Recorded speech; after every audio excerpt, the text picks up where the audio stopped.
Kara, given all the liquidity that's sloshing around, the evolution of retail brokerages and social media and populism, is this taking you by surprise or not?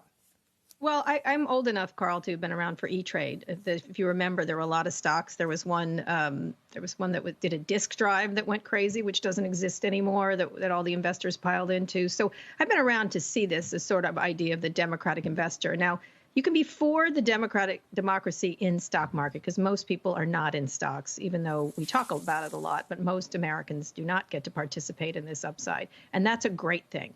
You can also talk about a ridiculous game going on here about a company that's really in distress. And so in the end of this, it's going to be hurt because they're not going to, these stocks go up and various people are going to make a ton of money here. And I'm sure they already are. But in general, the fundamentals for a GameStop or an AMC are very challenged. And so they have to focus in on saving their businesses over this sort of game. And that's exactly what this is. Yeah. Lo, I saw a quote from Buffett long ago, a quote from Warren Buffett. He said, if the market were rational, I'd be waiting tables. How much of this does present an opportunity? Lo? Yeah, I think this is interesting, and it really shows the power that these new designers have in creating these applications. There's a goal in product management and user experience to try and identify things that people can resonate with. Obviously, we've talked a lot about the game mechanics themselves that are involved in apps like Robinhood. It's great to be able to bring on millennials and Gen Z because that's something they're familiar with. There's also the layer itself on the front end that provides that muscle memory to show people, hey, I kind of understand how to use this app. But the other piece that Kara was kind of alluding to is this notion that within these forums, which is another important component, if we draw the analogy to games, when I was a kid, I wanted cheat codes for games like NBA Jams. So you see this activity within these forums that's having a material impact on these stocks. Now, in a foregone era, if it were the Bud Foxes of the world sitting around in some private club, smoking their cigars and drinking their scotch and doing this, the SEC would likely launch an investigation. However, this is uncharted territory, and I think it again represents how fast the technological pace is for these applications and how these regulatory bodies are really trying to catch up. I'm not suggesting that an investigation should be launched because this forum within Reddit is a much more loose affiliation, but nonetheless, it shows the impact and this, there are victims within this.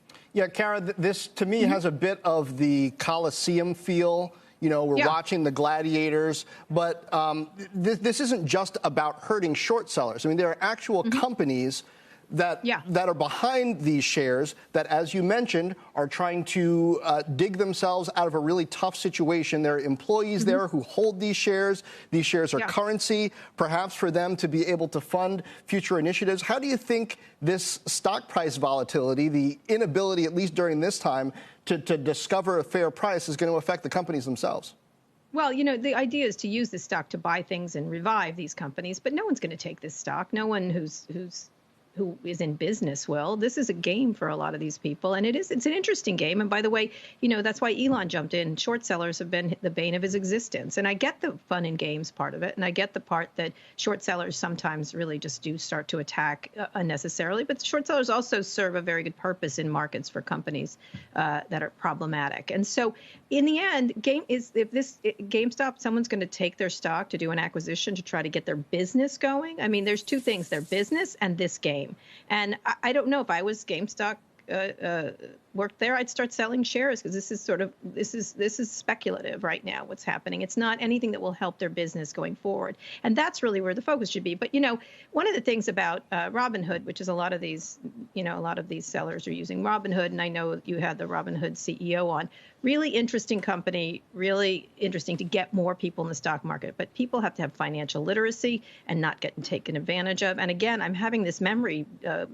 I fell down this memory hole of Motley Fool, if you remember, when they were doing that. Yeah. And there was, I can't remember the name. There was a stock that just was, the fundamentals of the business were ridiculous, but people kept shoving this stock higher. So we've been here and done this already, and it's just more powerful, more amplified. And that's, look, AMC, same thing. A lot of secular troubles they're facing. It's not going to be solved by a bunch of Reddit people shooting the stock up.